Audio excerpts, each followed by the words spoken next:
აბანოთუბანში ისფაჰანელის ქუჩის მოსახლეობას გამოსახლება და ქონების ჩამორთმევა. ემუქრება ეს ყველაფერი კი ეკონომიკის მინისტრის ბრძანების საფუძველზე მოხდება. ეს ყველაფერი დაიწყო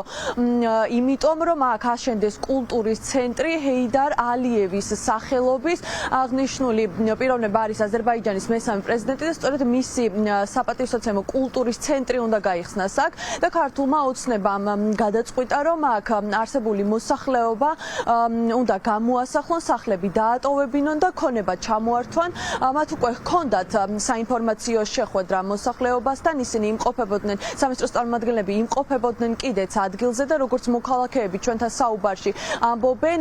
მათ მიერ შეთავაზება იყო, რომ ისინი შესთავაზებდნენ თანხას სახლების დატოვების სანაცვლოდ, თუმცა როგორც მოქალაქეები ჩვენთან საუბარში ამბობენ, აღნიშნული თანხა საბაზრო ღირებულებასთან შედარებით არის სამჯერ მცირე, შესაბამისად ისინი ამაზე უარს აცხადებენ და ასევე უმეტესობა აქ დარჩენილი 10 ოჯახი მიიჩნევს და ამბობენ, რომ ისინი სრულად უარს აცხადებენ საკუთარი სახლების დატოვებაზე, ვინაიდან ისინი ამბობენ, რომ წლების განმავლობაში აქ ცხოვრობენ, მათი ოჯახები აქ იყვნენ, შესაბამისად მათთვის წარმოუდგენელია, როგორ უნდა დატოვონ აღნიშნული ტერიტორია და გადავიდნენ სხვაგან, როგორც სამინისტროს ბრძანებულებაში ვკითხულობთ, ეს არის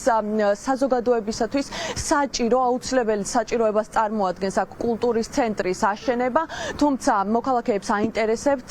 რა დონეზე საჭირო არის იმ კულტურის ცენტრის აშენება, რომელიც გამოიწვევს მოქალაქეების ადგილების საცხოვრებელი ბინების დატოვებას, ვინაიდან ერთადერთი საჭიროება, ანუ მაშინ როდესაც ქონება უნდა ჩამოართვან მოსახლეობას, ამისათვის უნდა არსებობდეს გადაუდებელი აუცილებლობა. მოქალაქეები კი ჩვენთან საუბარში ამბობენ, რომ ისინი გადაუდებელ აუცილებლობას ვერ ხედავენ იმისა, რომ საკუთარი სახლები დატოვონ და სხვაგან გადავიდნენ, ისინი კატეგორიულ უარზე არიან და ამისათვის სამართლებრივ დავასაც კი დაიწყებენ, თუმცა მოქალაქეები ასევე ამბობენ იმასაც, რომ სამართლებრივი დავის დასაწყებად სჭირდებათ მექანიზმები, თუნდაც იუსტიციის სამინისტროდან უნდა გამოითხოვონ მათ დოკუმენტი, ამ დოკუმენტის გამოთხოვაში კი ხელს უშლიან და მოქალაქეებს აქვთ ეჭვი, რომ ეს არის სპეციალურად გახანგრძლივებული,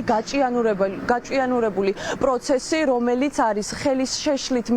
შეშლის მიზნით გაკეთებული, რათა სამართლებრივი დავა არ დაიწყოს და მოქალაქეების მაქსიმალურად სწრაფად გამოსახლება მოხდეს აღნიშნული სახლებიდან.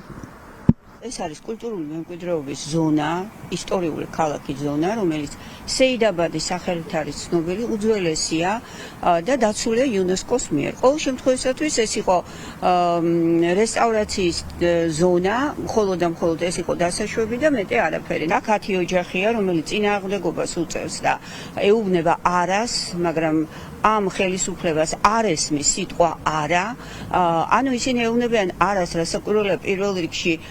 იმ კანონს, რომელიც მათ მიუყენეს აბსოლუტურად შეუსაბამოდ, ეს არის ექსპროპრიაციის კანონი, ანუ ქონების იზოლებით ჩამორთმევა. ჩვენი ხელისუფლება კონტრიბუციას აკეთებს ადგილობრივი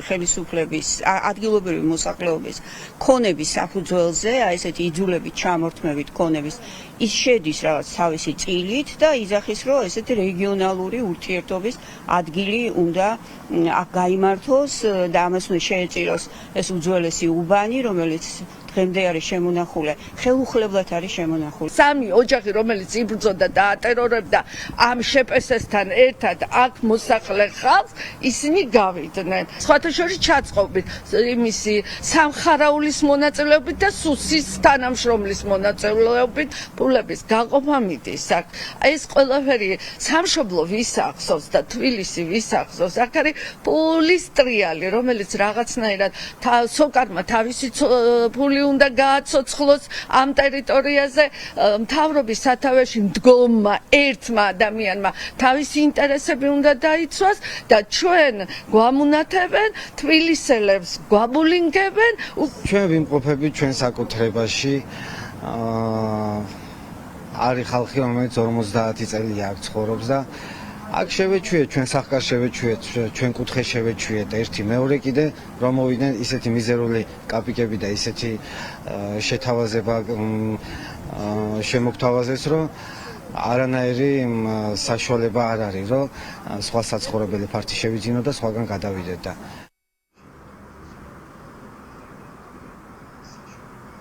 ქართული ოცნებისთვის გადაუდებელი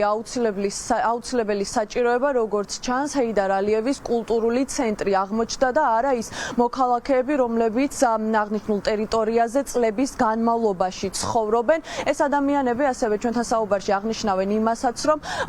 ამ ტერიტორიას, ამ სახლებს რეაბილიტაცია ჩაუტარდა დაახლოებით 1 წლის უკან და აქ ყველაფერი არის განახლებული, შესაბამისად იმ მიზეზით, რომ ეს სახლები არის დასანგრევი და ავარიული, არის სრული აბსურდი და ამ მიზეზით ამ ადგილების დანგრევა არ შეიძლება. შესაბამისად ეს მოქალაქეები კვლავ კატეგორიულ უარზე რჩებიან